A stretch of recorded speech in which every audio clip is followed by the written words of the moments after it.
Breaking news చూస్తున్నాం. గుడివాడలో YCP అభ్యర్థి కొడాలి ఉదయం నుంచి ఇంటికే పరిమితమయ్యారు. కనీసం పోలింగ్ బూత్ల వైపు కూడా చూడట్లేదు. ఓటు వేయడానికి కూడా ఇంకా రాలేదు. నాని తీరుతో గుడివాడలో ఆసక్తికర చర్చ జరుగుతోంది.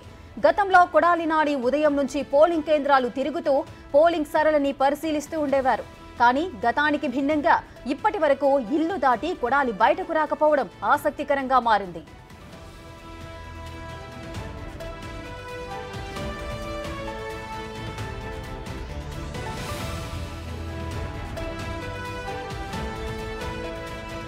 రెడ్డిగా గుడివాడలో వైసీపీ అభ్యర్థి కొడాలి ఉదయం నుంచి ఇంటికే పరిమితమైన సందర్భాలు నెలకొన్నాయి. కనీసం లాస్ట్ టైం అయితే ఆ పోలింగ్ బూతుల వైపు తిరుగుతూ కూడా ఓటర్లను ఓటు వేయండి అంటూ కూడా అభ్యర్థిస్తూ కూడా తిరిగిన కొడాలి నాని, ఎంతో ఉత్సాహంగా కనిపించే కొడాలి నాని ఈసారి మాత్రం కనీసం ఇంటి నుంచి బయటకు రాని సందర్భాలు నెలకొంటున్నాయి. అసలు ఏం జరిగింది గుడివాడలో? దీనికి సంబంధించిన పూర్తి డీటెయిల్స్ మా ప్రతినిధి మల్లికార్జున్ అందిస్తారు. మల్లికార్జున్, అసలు ఏంటి కొడాలి నాని ఇంటి నుంచి బయటకు కూడా రాలేదు అని తెలుస్తోంది, ఇంతవరకు ఓటు కూడా వేయలేదని తెలుస్తోంది. ఏం జరిగింది కొడాలి నానికి? రేఖ, గతానికంటే భిన్నంగా కూడా ఈసారి కొడాలి నాని ప్రవర్తన కూడా కనిపిస్తుందని కూడా ఇక్కడ లోకల్ గా ఉన్న నాయకులు కూడా చెప్పుకున్న పరిస్థితి కూడా కనిపిస్తా ఉంది.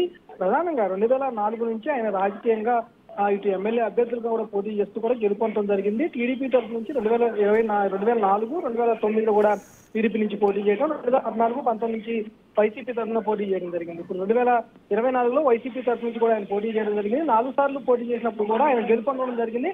గత 4 సార్లు కూడా ఆయన ఓటు అనేది కొంచెం లేట్ గా వేసినప్పటికీ కూడా గుడివాడ నియోజకవర్గంలో ప్రతి బూతులు తిరుగుతూ కూడా అక్కడ ఉన్న నాయకులను కానీ కార్యకర్తలు కానీ వ్యక్తి విషయంలో కూడా సూచనలు సలహాలు ఇస్తా ఉంటారు. అంతేకాకుండా పోలింగ్ జరుగుతున్న తీరును కూడా ఆయన పరిశీలిస్తూ ఉంటారు.